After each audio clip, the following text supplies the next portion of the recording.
escrito por Abraham Booth, 1734-1806. Cristo encuentra a su pueblo totalmente desprovisto de santidad y del deseo de tenerla, pero no lo deja en ese estado. Produce en él un sincero amor a Dios y verdadero placer en andar en sus caminos. La gran importancia de la santificación y el lugar que ocupa en la dispensación de la gracia es la siguiente. Es la meta de nuestra elección eterna, una promesa sustancial y una bendición particular del pacto de la gracia, un fruto precioso de la redención lograda por la sangre de Jesús, el propósito de Dios en la regeneración, la intención principal de la justificación, el alcance de la adopción absolutamente necesaria para la glorificación. Por lo tanto, la santificación podría definirse correctamente como una parte esencial de nuestra salvación y no como una condición para obtenerla. Porque ser librado de la esclavitud del pecado y de Satanás, bajo quien por naturaleza todos nos encontramos, y ser renovados a la imagen de Dios debe estimarse como una gran liberación y una inestimable bendición. Ahora bien, la esencia misma de la santificación consiste en participar y disfrutar de esa bendición. De hecho, la palabra se usa para referirse a esa palabra de gracia divina por la cual los que son llamados y justificados son renovados a la imagen de Dios. El efecto de esta obra gloriosa es la verdadera santidad o conformidad a las perfecciones morales de la deidad. Es decir, amar a Dios y deleitarse en Él es el bien principal.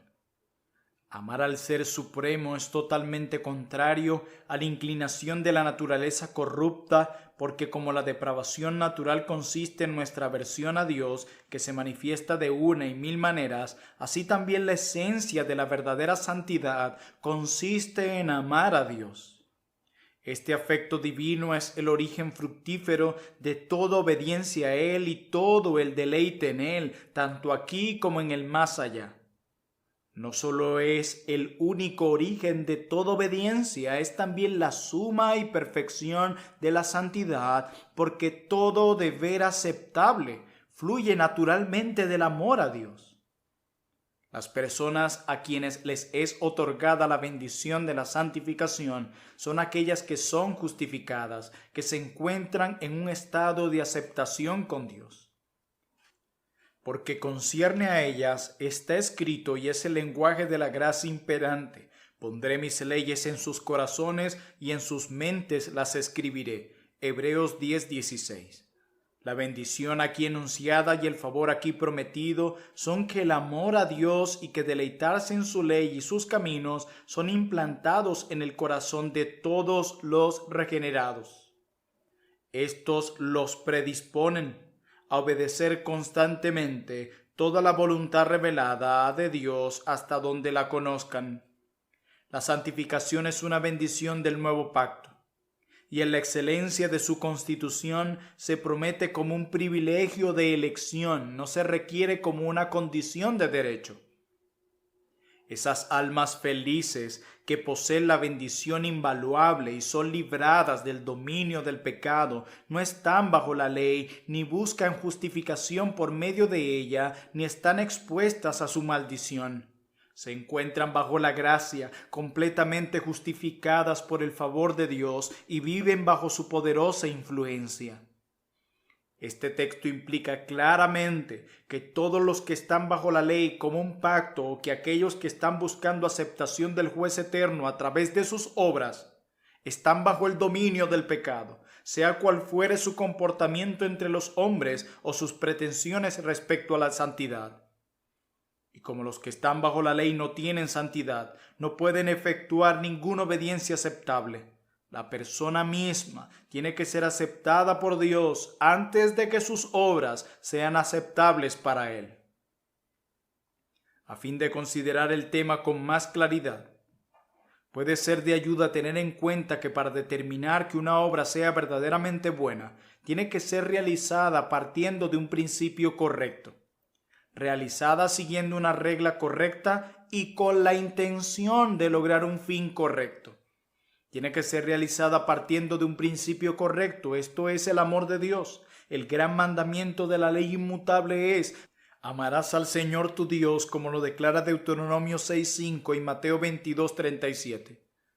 Cualquier otra obra realizada partiendo de otro principio, no importa cuántos aplausos reciba, no es aceptable a aquel que escudriña el corazón, porque por él se pesan todos los principios, al igual que las acciones. Tiene que ser realizada siguiendo una regla correcta. Esta es la voluntad revelada de Dios. Su voluntad es la regla de la justicia. En particular, la ley moral es la regla de nuestra obediencia.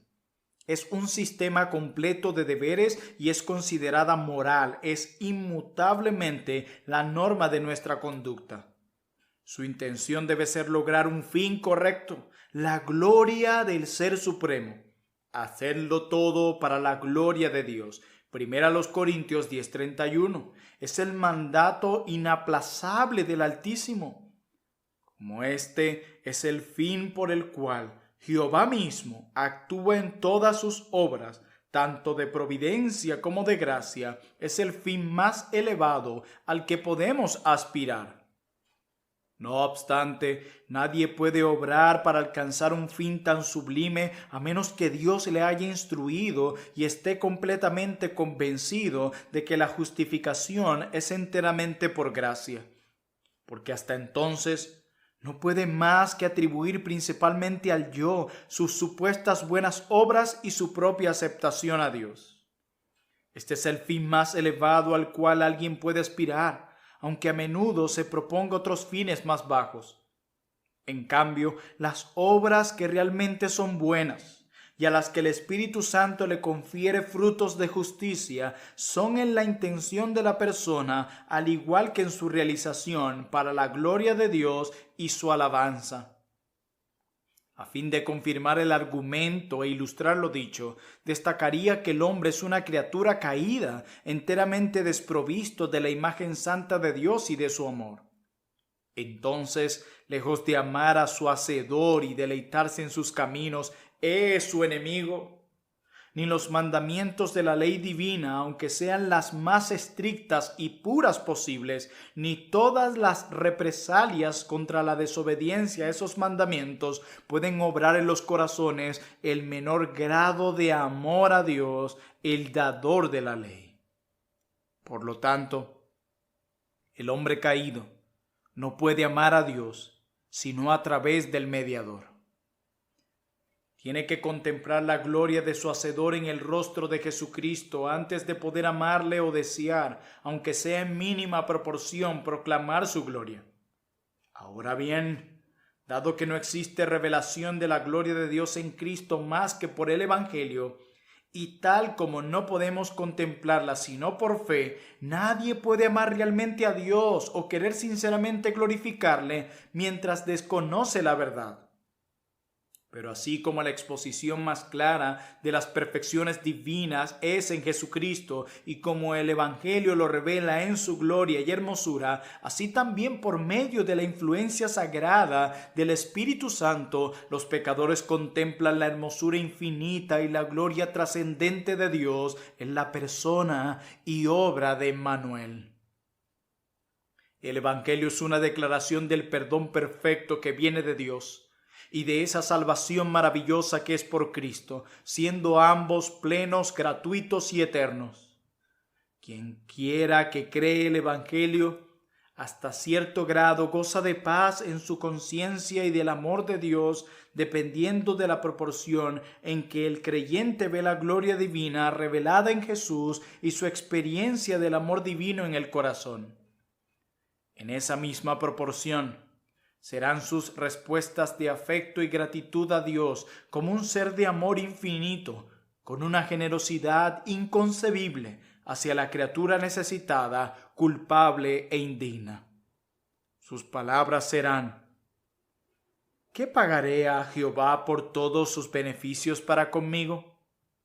Bendice alma mía a Jehová, y bendiga todo mi ser su santo nombre. Salmo 116, verso 12 y Salmo 103, verso 1. Habiendo nacido de lo alto, su hombre interior se deleita en la ley de Dios, como nos declara Romanos 7:22, y anhela habitualmente conformarse más y más a ella, dado que es una imitación de la pureza divina, así como una revelación de la voluntad divina. Cuenta ahora con ese principio generoso que lleva a la acción amor a Dios. La obediencia que pone por obra y que Dios acepta es la obediencia similar a la de un hijo o de un cónyuge, no el acto servil de un mercenario que solo busca ganarse el derecho a la vida como recompensa por su trabajo, y menos de un esclavo motivado por temor a su amo. Es la obediencia del que considera que los mandatos divinos proceden de un progenitor o de un esposo. Habiendo muerto a la ley, vive para Dios. Gálatas 2:19. Dije, habiendo muerto a la ley. Este es el caso de los que son pobres en espíritu y han recibido la expiación por la sangre de Cristo, los que consideran que su obra y ninguna más es totalmente suficiente para lograr su aceptación con Dios y para satisfacer a una conciencia vivificada en lo que respecta a ese importante asunto. Bien afirma el apóstol: así también vosotros, hermanos míos, habéis muerto a la ley mediante el cuerpo de Cristo, pero ahora estamos libres de la ley por haber muerto para aquella en que estábamos sujetos. Romanos 7, 4 al 6. Con estas palabras extraordinarias, el creyente es descrito como muerto a la ley y la ley muerta para él. Lo que esto significa es que la ley ya no ejerce poder sobre el creyente para exigir obediencia como la condición para tener vida, ni para proferir amenazas contra alguien que es desobediente, así como un esposo muerto no puede exigirle obediencia a una esposa viva, ni por desobediencia amenazarla con castigos. Pero aunque la ley como pacto no puede demandar nada de los que están en Cristo Jesús, sigue vigente como norma de conducta porque en la mano de Cristo es de gran provecho para los creyentes y para los santos más desarrollados. Ni es posible en este caso que debiera quitársele su autoridad o quedar en desuso, porque el criterio de esa obediencia es que la naturaleza de Dios y del hombre y su mutua relación hacen necesaria esa norma. Imaginar que la ley ya no se aplica en este sentido es suponer que ya no existe la relación que hubo alguna vez y no puede menos que subsistir entre el gran soberano y sus criaturas dependientes, que son los súbditos de su gobierno moral. Para el verdadero cristiano tampoco son pesados sus mandatos, ni su yugo es una carga. Los aprueba, se deleita en ellos, su hombre interior, como lo declara Romanos 7:22. Porque, como amigo y guía, muestra la manera cómo debe manifestar su gratitud a Dios.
Por todos sus favores, y la nueva disposición que recibió de aquel que cumple su ley en la regeneración le impulsa a adjudicarle su sincero y perenne valor.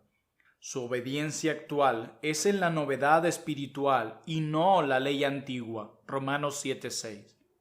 Si acaso algún descendiente auténtico de los antiguos fariseos objeta que por querer alcanzar santidad la ley queda abrogada, tenemos pronta respuesta: en ninguna manera, sino que confirmamos la ley, Romanos 3:31, tanto por la doctrina como por el principio que rige a la fe. Por la doctrina de la fe, porque enseñamos que no hay salvación para ningún hijo de los hombres sin el cumplimiento perfecto de todos sus justos requisitos. Esto, aunque imposible para la criatura caída y débil, fue cumplido puntualmente por el Mesías, nuestro garante. Esta justicia acreditada a la cuenta del pecador creyente lo justifica completamente. Por lo tanto, la ley, lejos de ser anulada, es honrada y magnificada.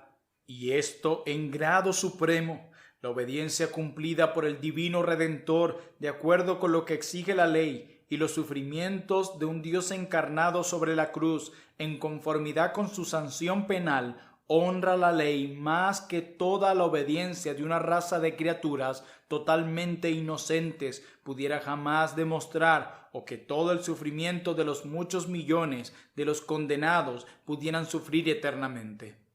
Por el principio que rige la fe, porque, igual como purifica el corazón de una conciencia impía por medio de la aplicación de la sangre expiatoria, obra también por amor a Dios, a su pueblo y a su causa, en cierto sentido, conforme a la ley como la regla de justicia.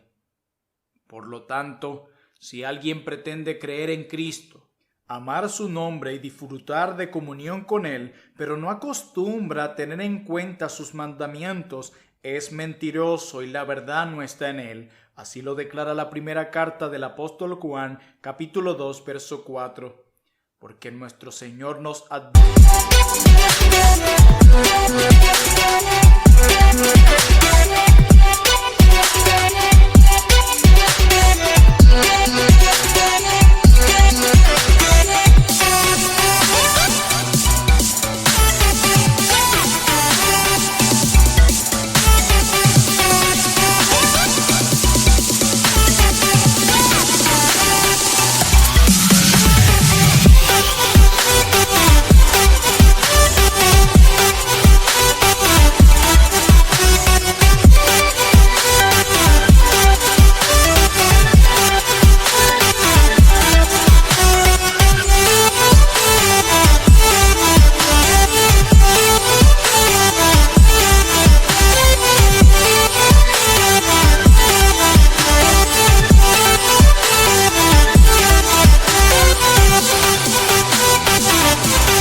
También que la razón por la cual alguien no guarda sus mandamientos es porque no lo ama, aunque profese lo contrario.